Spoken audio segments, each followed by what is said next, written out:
Avez-vous déjà vu un arc-en-ciel noir ? Moi personnellement, jamais, surtout quand il fait nuit. Et pourtant, nous allons parler de Beyond the Black Rainbow, sorti en 2010, un film de science-fiction canadien de Panos Cosmatos, une mise en scène de fou, une sorte de rêve très étrange, onirique, psychédélique, hypnotique, sur une secte avec un gourou, une espèce de professeur chelou qui garde des gens qui ont des pouvoirs psychiques dans un asile. C'est très bizarre et j'aurais du mal à vous expliquer vraiment l'histoire parce que le truc est dilué dans des ralentis, dans des suspensions, des scènes qui sont littéralement suspendues.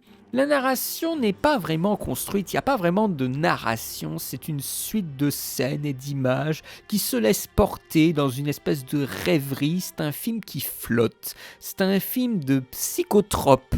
Et en cela, le film a cette chance d'avoir la liberté de raconter à peu près n'importe quoi. Un peu comme dans les années 80. Vous sentez que le film il est fortement influencé de cette veine 80, mais c'est pas, vous savez, la veine les années 80, Stranger Things et tout ça. Non. Là, on est sur un truc plutôt fin 70, époque d'expérience.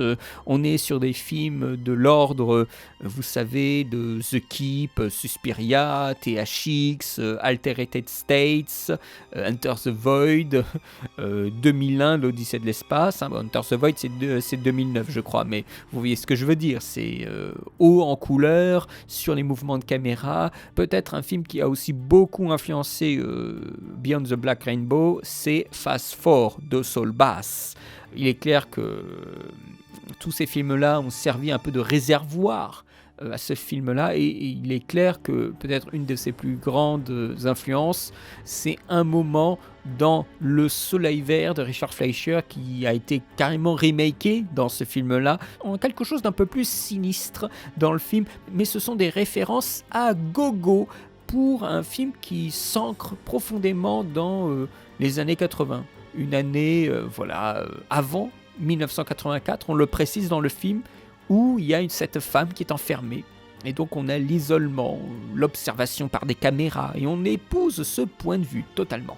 Donc c'est un film de pure ambiance. Et ça raconte pas grand-chose, une femme emprisonnée qui s'échappe et voilà, 1h50 de votre temps s'est écoulé. Mais cette 1h50 nous est racontée vraiment au ralenti. Je vous parlais des années 80, mais la musique est très forte dans les synthés, mais il y a aussi la couleur, c'est très très très baveux. Il y a des saturations de couleurs blanches, de couleurs rouges, orangées. Je pense aussi au film Silent Running. Je pense qu'il y a eu quelque chose aussi de cet ordre-là, une ambiance mystique. Voilà, c'est ce que je veux vous dire. C'est un film qui est un trip hallucinatoire autour de formes géométriques. Il y a beaucoup de plans sur les visages, sur des textures de peau, mais aussi textures de surface.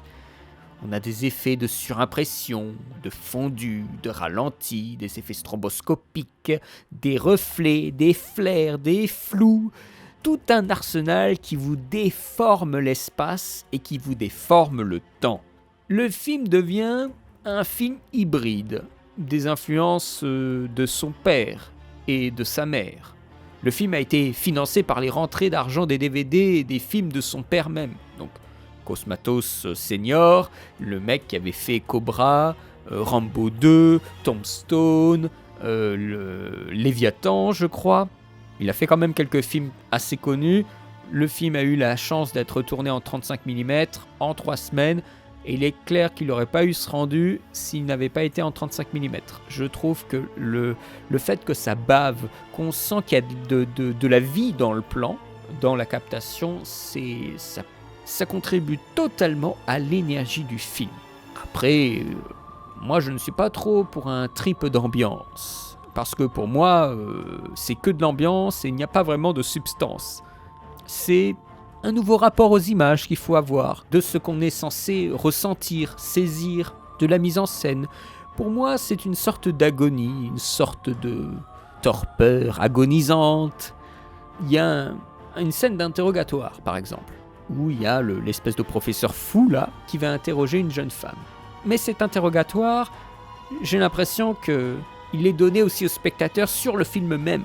Est-ce que tu te sens bien ? Est-ce que tu veux sortir de là ? Et j'ai l'impression que quand je vois le film, la question m'est posée aussi à moi. Et on en vient presque à oublier ce dont parle le film. C'est-à-dire le thème de l'identité, le contrôle social des sentiments. Parce qu'on est étouffé par ces très nombreux intérieurs, par ces nombreux gros plans sur cette espèce de malade mental. La solitude également du personnage emprisonné, mais aussi de ce fou furieux, je crois qu'il s'appelle Barry dans le film. La tentative de contrôle qui amène à une transformation par une séquence d'hallucination qui dure, je crois, plus de 10 minutes. Une séquence où on ne sait plus ce qu'on est, on ne sait plus où on est, on ne sait plus ce qu'on entend, on ne sait plus ce qu'on voit.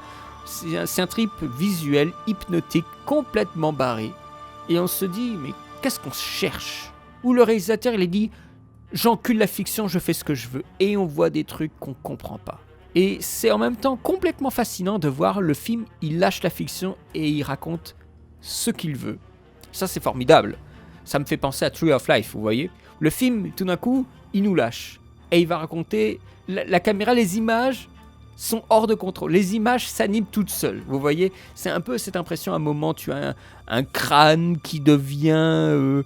une espèce de crâne noir sous des effets de flammes, et après il y a un mec qui sort d'un rond noir sur fond blanc. Enfin, c'est tout plein de trucs ultra bizarres. Je crois qu'il est en entier sur YouTube, hein. Je vous invite à voir ce trip visuel, mais après c'est en fonction de ce que vous cherchez dans un film.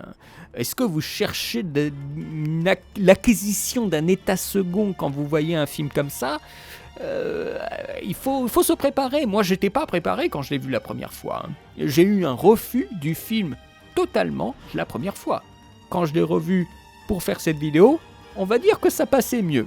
Mais je suis jamais très friand de ce genre d'expérience. Peut-être que vous, c'est votre trip. Vous serez au bout de 30 à 40 minutes bardé de sensations. Vous ferez un trip hallucinogène. Et quand votre chérie rentrera du boulot, elle vous verra dans votre fauteuil devant l'écran.